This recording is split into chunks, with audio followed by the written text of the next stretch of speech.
school golf teams is having a fundraiser, and they asked me if I would build something for their auction.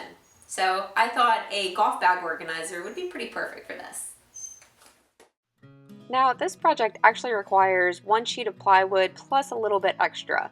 I had some scraps that I was able to use from a previous project, so I only purchased one sheet of plywood. But if you don't have any scraps, you will need to.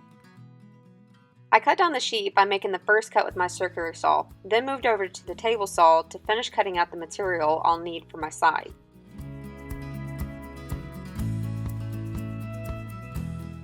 At this point, I just hand drew a design with some curves to make up the side. Then once I liked it, I cut it out with the jigsaw.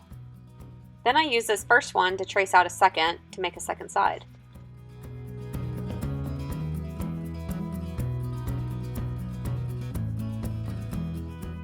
Then next I cut a footer. Now I'm sure by now y'all know how I work. I just kind of build things as I go. I put everything in place and gave it a good look over. Bottom would be flush with the footer, cubby in the middle, maybe an open shelf to put stuff. And that's what those hand signals mean. Oh, and taking time to love on your shop animals never hurts the design process. I don't know if it much helps, but it definitely doesn't hurt. Okay, so next I cut the bottom and put in a few pocket holes on each end.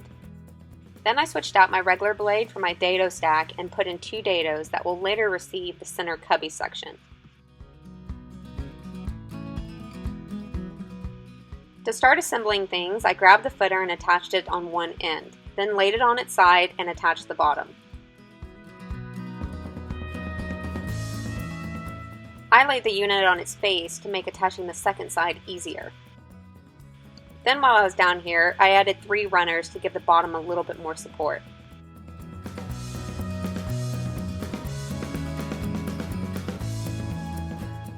Alright, next was to start on the center section, the cubby section. So once again, I hand sketched something, cut it out with a jigsaw, then used the first as a template to make the second. Next I cut 3 pieces that will become the shelves. Now when I decide the spacing on something like this, I try and use items that will actually be going inside the shelves. I took the 3 shelves and put in a few pocket holes on each end. However, before attaching everything, I decided to apply the edge banding. This was a tip that one of the viewers left me in a previous video, and I'll tell you it's a lot easier to apply this edge banding to a loose piece than an assembled piece.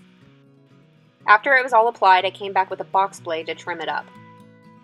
Then I continued to apply it to the rest of the unit as well as the cubby sides. And next I started attaching the shelves. I would put in the first screw, then take a tape measure and measure that the front and back were the same measurement before putting in the rest. When one side was done, I just clamped on the other side and attached that as well. To actually attach the cubby unit, I first laid down some glue, then used my joiner's mallet and a spare piece of board to persuade it into place. And I went ahead and clamped it and let it dry for about an hour. Then I started attaching the back, first by putting glue all over the back edges, then using my nailer to hold it in place while the glue dried. The last thing to do, building-wise at least, was to cut 4 braces and attach them on the top and the bottom of the 2 bag compartments. This really stiffens it up so an entire back piece is not necessary. And here's the completed unit.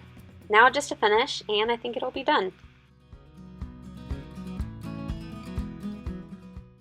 Okay. This is always an exciting point in the project, putting the finish on. Now I got this gel stain from Rockler, and it's made by General Finishes. I've never tried it before, but I'm really looking forward to giving it a shot.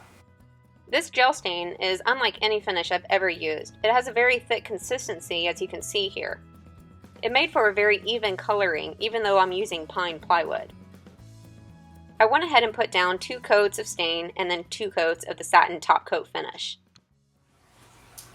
Now remember that Father's Day is coming up. I don't know about yours, but mine loves to play golf. So if you'd like to build him something special, then keep this in mind. Also keep in mind that you can very easily turn this into a single bag holder by just lopping off one of the ends. So if you'd like to build one, I do have a written tutorial posted on my blog at wilkerdues.com. Leave me your thoughts in the comment section below, and I will see you soon.